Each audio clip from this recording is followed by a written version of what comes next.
running.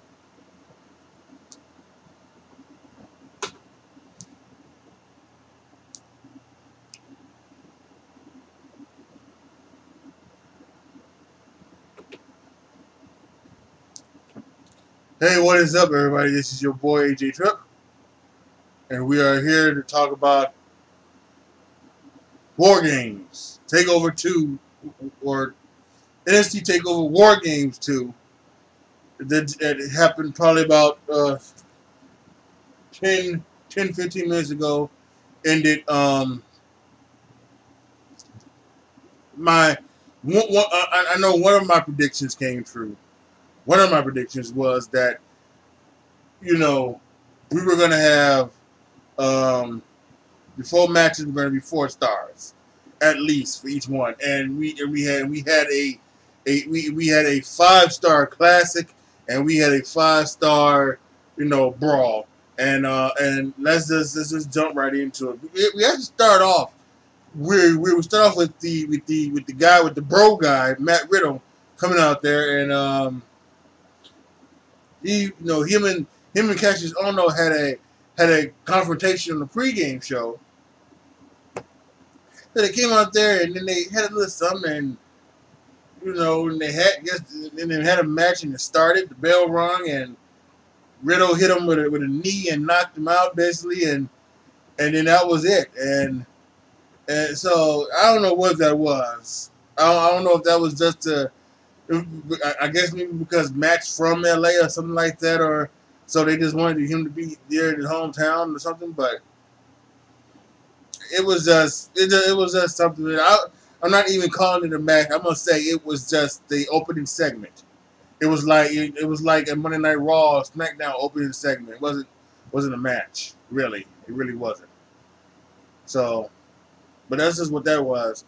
And then we went into the 2 out of 3 falls match for the women's title. Kairi Sane and Shayna Baszler, and I had this at 4 stars. I thought this was, incredible. I was wondering, how they were going to do this, and I liked it. I liked how they did it, where the first one, where smartly the first fall went to Shayna Baszler due to a tap out by Kairi Sane, and smartly she didn't pass out like she did at Evolution. She didn't pass out. She didn't let herself pass out. She tapped out. That way, because if she passed out, then obviously they could eat, when they restart for the second fall, she could try to get a quick second fall. So that didn't happen. Very smartly, Kairi Sane tapped out first fall with Shayna Baszler after the horsewomen came out and attacked Sane from behind. Kairi Sane got the second fall after she got the best of all 3. And here she hit the elbow on Shayna, and then as the other horsewomen, Duke and Shafira. By the way, I think Shafira is dating Roderick Strong. So just choke on that for a second. But but then they went out there and that's the way they did it there. And I was wondering, was anybody going to be out there to help Kairi Sane? And Dakota Kai came down to the ring. She helped her. And then also Io Shirai came down to help her. And, they kind of set up for the whole,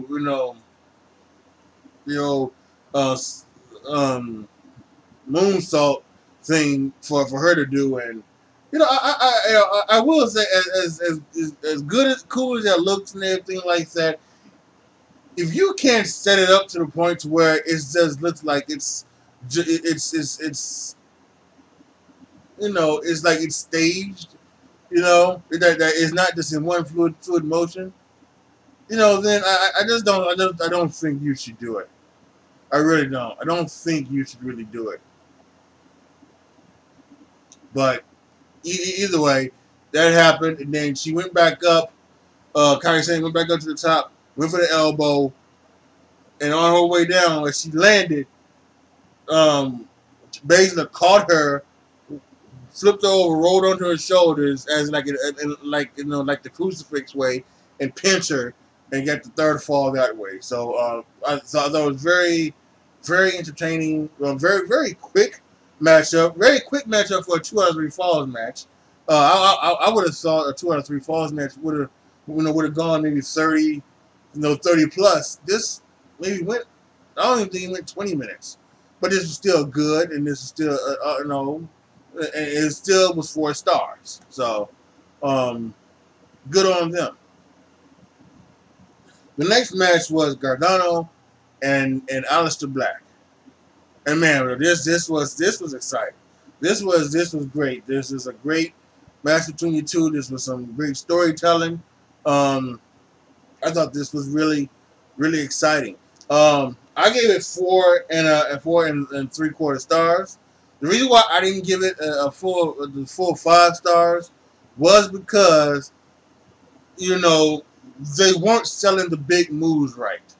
I don't want to say right, but they just weren't selling them the big moves. Because at one point, somebody hit somebody with a big kick, and then they go back, and then the other guy comes back and hits him with a big kick, and then and it's like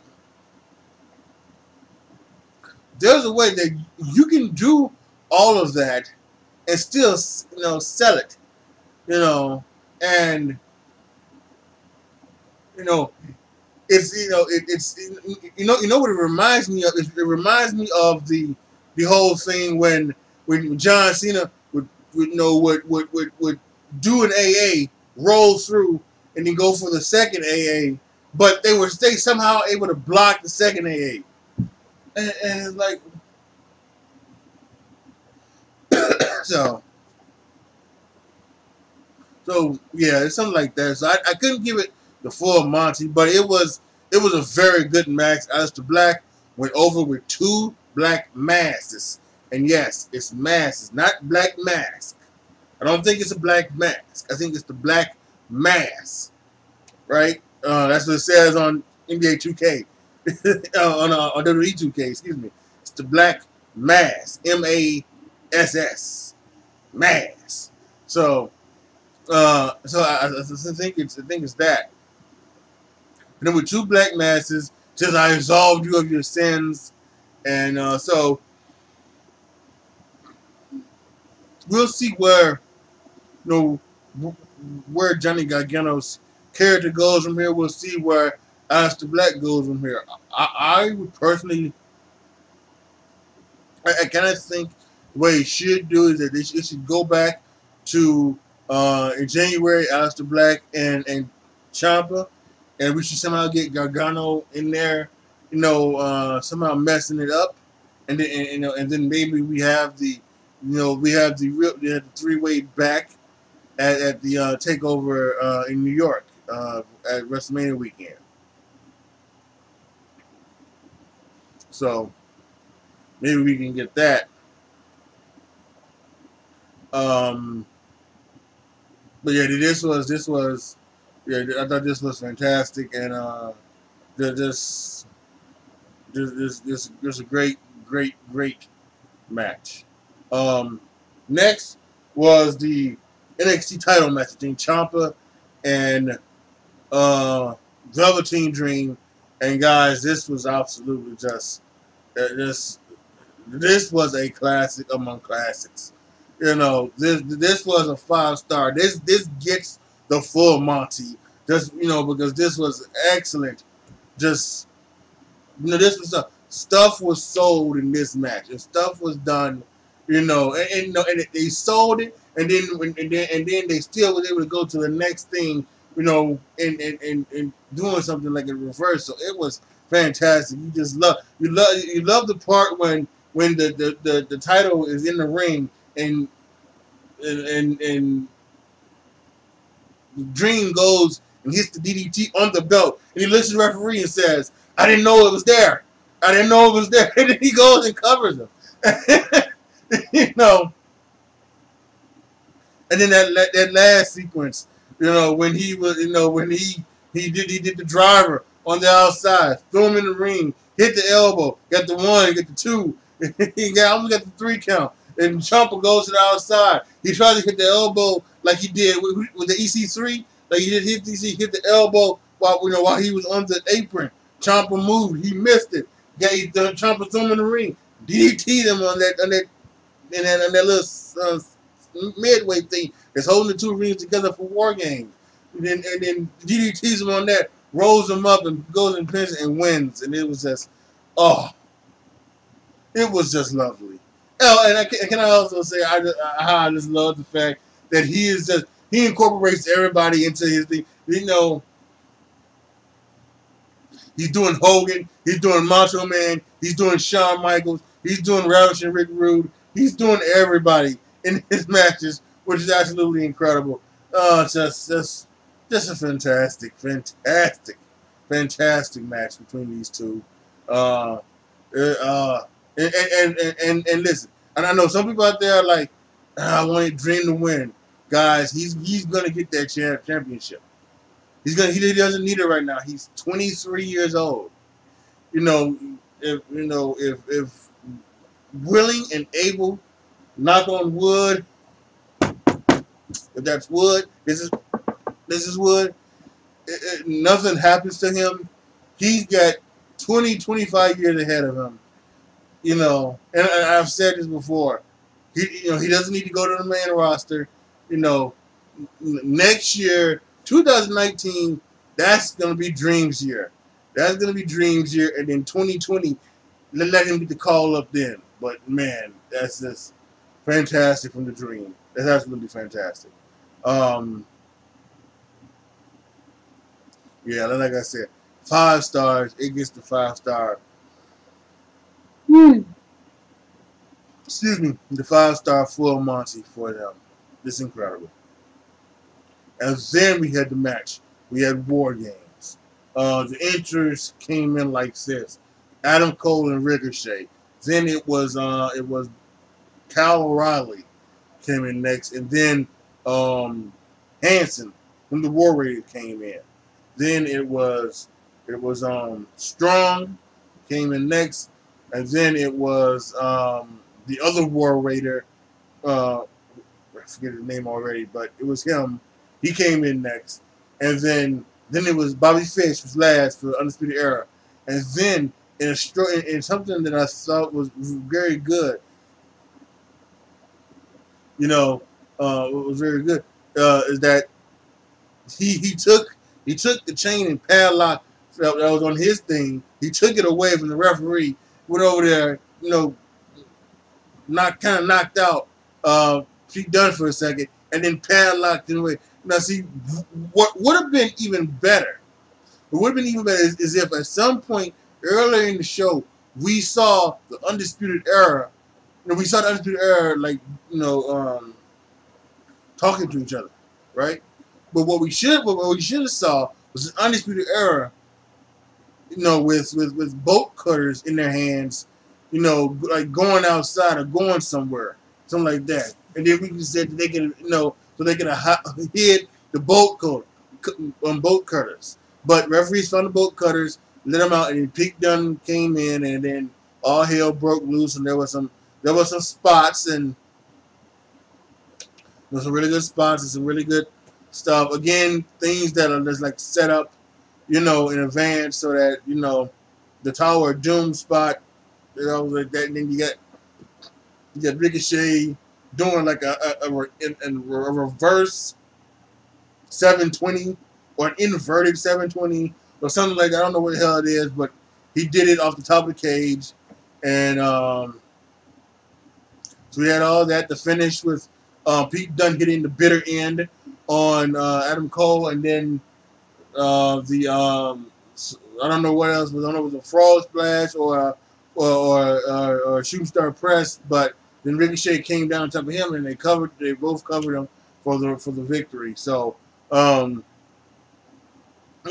again, it's not a classic, not a wrestling classic, but it's a great brawl, and good brawl, and it also gets 5 stars for me. So yeah, listen, that's unfortunately that's not the main roster is not gonna be able to top that tomorrow night. It just isn't. It's not gonna be able to top that.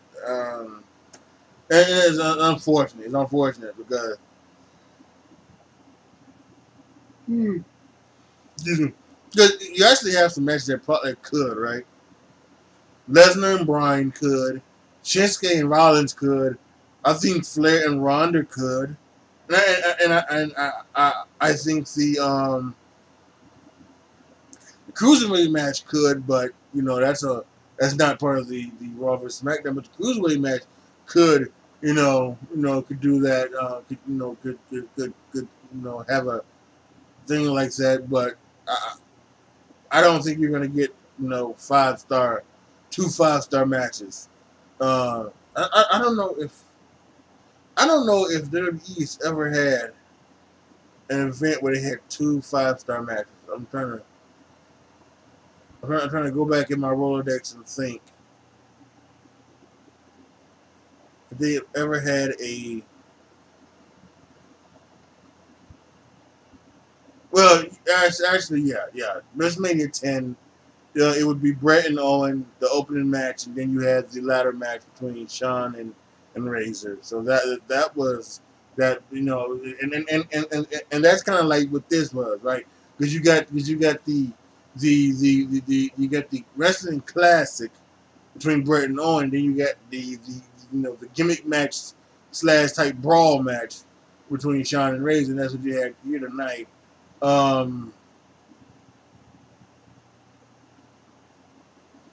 Yeah, so I kind of think that was. Yeah, that was the. Yeah, I think that's probably that could be the only one, and that's not and definitely not one recently. I would say definitely not one recently. Yeah, so we'll see what happens tomorrow on the main roster. So, all right, post your comments down below, y'all. Tell me what you guys thought of NXT WarGames 2. Like the video, share the video, subscribe to the channel. As always, thank you guys so much for watching. Make sure you're here tomorrow night, Sunday. Once again, my Bears are also they're doing that nighttime, so they're on Sunday night. So the rapid reaction won't be so rapid. It won't be so rapid. This wasn't so rapid either, but it's okay.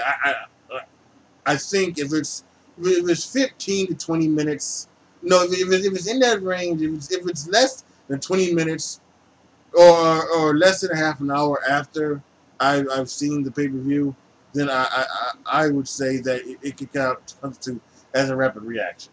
Yeah, I can say it would constitute as that. So it, but although even if it's more than 30 minutes, I'm still gonna do the live stream rapid reaction for Survivor Series. So definitely make sure you want to be here. Click the notification bell so that you get notified when I do go live. We'll see what happens tomorrow night. Should be interesting. As always, y'all, be good to each other. Be careful out there. And I am out.